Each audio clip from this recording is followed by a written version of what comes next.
Ընտրություններում ամենաշատ ձայները ստացած, բայց ընդդիմության համախմբման արդյունքում Գյումրիում իշխանությունը կորցրած քաղաքացիական պայմանագրի քաղաքապետի թեկնածու Սարիկ Մինասյանը երեկ Երևանում կուսակցական նիստից հետո Ազատության հետ զրույցում դարձյալ կարծիք հայտնեց, որ մեծությամբ երկրորդ քաղաքում կառավարման խնդիրներ են առաջանալու։ Տարբեր քաղաքական ուժեր, 4 տարբեր մարտիկ, 4 տարբեր քաղաքապարական մտածելակերպ ունեցող ուժեր չեն կարող երկար մանավանդ չեն հայտարարել, որ պատրաստվում են կիսել պատասխանատվությունը, կոալիցիա չեն կազմում, ակնհայտ չի։ Թեև Ավագանու առաջին նիստից առաջ իշխող ուժից կարծիքներ էին հնչում, որ իրենք պետք է Սարիկ Մինասյանի թեկնածությունը առաջադրեն քաղաքապետի պաշտոնում, բայց ի վերջո այդ քայլին չգնացին։ Ինքը Մինասյանը նիստից առաջ նույնիսկ եւս մեկ արտահերտ անցկացնելու առաջարկ էր արել։ Մինասյանը իր կարծիքը հիմնավորում է այն հանգամանքով, որ Վարդան Ղուկասյանին քաղաքապետ ընտրած ընդդիմադիր 4 ուժերը կոալիցիոն հուշագիր չեն ստորագրել քաղաքի կառավարման պատասխանատվությունը կիսելու համար, իսկ ՔՊ-ի հետ որևէ քաղաքական ուժի համագործակցությունը կոալիցիոն հուշագրով կամրապնդվեր, ասում է Մինասյանը։ Բնականաբար ովքեր ցանկանային ձայները տալ, մենք պետք է իրենց հետ համագործակցության կոալիցիա կազմելու հաստատուկ ստորագրենք, որովհետեւ այդ պատասխանատվությունը ամբողջովին կիսենք։ Հիմա խնդիրը այն է, որ իրենք ուղղակի կոալիցիա չեն կազմել, ընտրել են քաղաքապետ։ Դուք խնդիր տեսնում եք, թե չէ։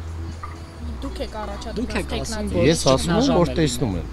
Նման մի համագործակցության հուշագիր նախորդ թիմ ընտրություններից հետո ՔՊ-ն Բալասանյան դաշինքի հետ կնքեց, բայց 2 տարի անց հենց ՔՊ-ն խզեց այն, պնդելով, որ քաղաքում ստվերային կառավարում կա, բայց մինչև վերջ այդպես էլ ստվերային կառավարիչի անունը չտվեցին։ Ավագանիում երրորդ ուժը իր մանդատներով Մարտուն Գրիգորյանի գլխավորած մեր քաղաքը դաշինքն է։ Դաշինքի 5 անդամներ խոստման համաձայն Վարդան Ղուկասյանի օգտին քվեարկեցին, հնարավորություն տալով նախկին քաղաքապետին 5-րդ անգամ ստանձնել այդ պաշտոնը, բայց հետագա քաղաքական պատասխանատվության հարցը բաց է մնում։ Արդյոք միշտ են կողմ քվեարկելու ու սատարելու Ղուկասյանին, քանի որ քվեարկությունների ժամանակ վճռորոշ ձայները հենց այս խմբակցության ձեռքում է։ Մարտուն Գրիգորյանի գրասենյակից Ազատությանը փոխանցեցին, որ առաջիկայում դաշինքի առաջնորդը ասուլիս կտա ու կպատասխանի բոլոր հարցերին։ Այժմ նպատակահարմար չեն համարում խոսել, իսկ 14 մանդատ ունեցող ՔՊ-ն Սարիկ Մինասյանի փոխանցմամբ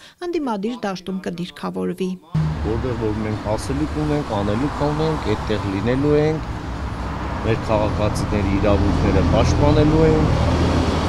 մեր բյուջեի ամեն կոպեկի հետևից գնալու ենք, մեր պարտականությունները սահմանադրորեն իրականացնելու ենք իշա մեր Գյումրու եւ գյումրեցիների։ Երեկ երեկոյան ԿՊ վարչությունում Գյումրիի թիմ ընտրությունների արդյունքներն էին ամփոփում։ Կուսակցության փոխնախագահ Գևորգ Պապոյանը եւս պնդեց, որ թիմակիցները Գյումրիի Ավագանիում ակտիվ են լինելու։ Մենք շատ ակտիվ ենք լինելու եւ նշեմ, որ հանդես են գալու ակտիվ քաղաքական գործունեությամբ, տարբեր նախաձեռնություններով եւ բնականաբար բոլոր այն թերությունները, բոլոր հնարավոր կոռուպցիոն ռիսկերը, որոնք որ Գյումրիի համայնքապետարանում կլինեն, մեր խմբակցությունը կլինի առաջամարտիկը այդտեղ դրանց բացահայտման եւ հանրության ներկայացման գործում։ Պապոյանը նաեւ իրենց հասցեին հնչած մեղադրանքներին անդրադարձավ, մեղադրանքի սլակն ուղեց ընտրողներին։ Այն ինչ որ կա Գյումրիում դա ակնհայտորեն չի արտահայտում, դա պարզ է ժողովրդի քվեարկության արդյունքը, որովհետև օրինակ քաղաքապետ է մարդ, ով 2 անգամ ավելի քիչ ձայն է ստացել, քան